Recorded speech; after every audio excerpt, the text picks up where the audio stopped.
رمضان الذي انزل فيه القرآن صدق اللہ العظیم۔ معزز حاضرین کرام، جیسا کہ گزشتہ کل اس آیت کی روشنی میں ہمارے سامنے یہ بات آئی کہ رمضان کے مہینے میں جو برائے نام فارمیلٹیز پورا کرنے کے لیے شروع کے چند دن چند رات اہتمام نہیں کرنا چاہیے، بلکہ شروع سے آخر تک رمضان المبارک کا ہر لمحہ قیمتی ہے، چاہے دن ہو چاہے رات ہو۔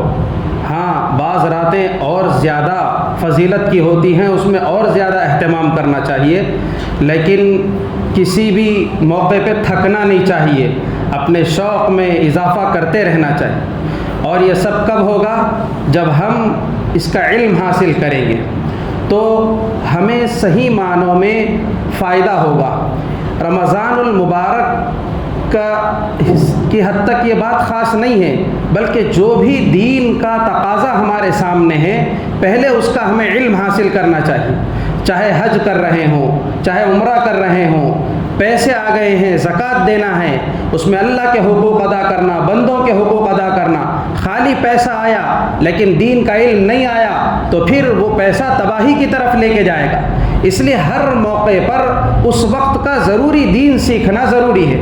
رمضان کے موقع سے بھی ہمیں اس کا علم حاصل کریں گے تو سب سے پہلی بات تو یہ ہے کہ رمضان کے روزے فرض ہے تو اس کا علم حاصل کرنا بھی فرض ہے۔ تو ایک فرض ادا ہو گیا، علم حاصل کر لیا، اور پھر دین کا ایک مسئلہ معلوم کرنا، جاننا 1000 رکعت نفل نماز سے زیادہ ثواب ہے۔ تو یہ لیجئے مفت میں بڑی آسانی کے ساتھ اتنا بڑا ثواب مل گیا۔ 20 رکعت پڑھنے میں جو ہے آگے پیچھے ہو جاتے، بہت زیادہ تھک گئے جیسا سانساں لیتے رہتے، اب 1000 رکعت پڑھنے کا ہاتھ ہوئیں گا تو ایک مسئلہ حاصل کر لیجئے تو بس اللہ تعالیٰ نے اس کی اہمیت بتانے کے لیے یہ آفر نبی اکرم صلی اللہ علیہ وسلم کے ذریعے ہمیں سنایا ہے۔ اور دین کا علم حاصل کریں گے تو اس کے بڑے فائدے ہیں۔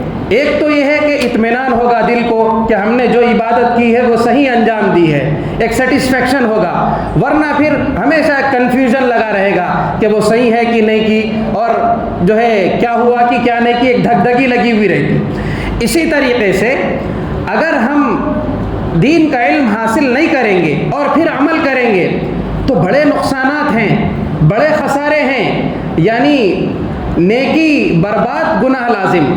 دیکھنے میں ہم نیکی کر لیے مگر وہ نیکی ہوئی نہیں ہوئی، کیا ہونا تھا اور کیا ہو گئی اب ہم کو پتہ ہی نہیں چلے گا۔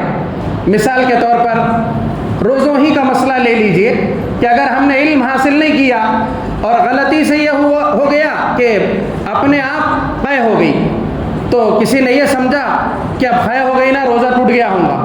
اب روزہ ٹوٹ گیا سوچ لے کے زٹ بول کے ایک گلاس پانی پی لی، تو قے کرنے سے روزہ نہیں ٹوٹا تھا مگر اب پانی پینے سے روزہ ٹوٹ گیا ہے۔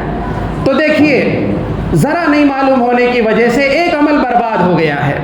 اور بعض دفعہ تو ایسا ہوتا ہے کہ صرف روزہ نہیں ٹوٹتا ہے بلکہ کفارہ بھی لازم آتا ہے، یعنی قضا بھی کرنا اور بعد میں 60 روزے رکھنا یا 60 مسکینوں کو کھانا کھلانا، تو ایک بڑی پنشمنٹ ہو جاتی ہے ذری غفلت کی وجہ سے۔ ہر عمل سیکھنے کی ضرورت ہے۔ سحری کا معاملہ ہے، بعض لوگ سحری کو اتنا ضروری سمجھتے ہیں کہ سحری نہیں ہوئی تو اس دن روزہ ہی نہیں رکھتے۔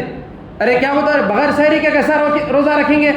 حالانکہ سحری سنت ہے، اس کے رکھنے سے قوت حاصل ہوتی ہے، سنت کا ثواب ملتا ہے، لیکن یہ مطلب نہیں کہ نو سحری نو روزہ، بلکہ سحر نہ بھی ہو سکی کسی وجہ سے تو روزہ تو رکھنا چاہیے۔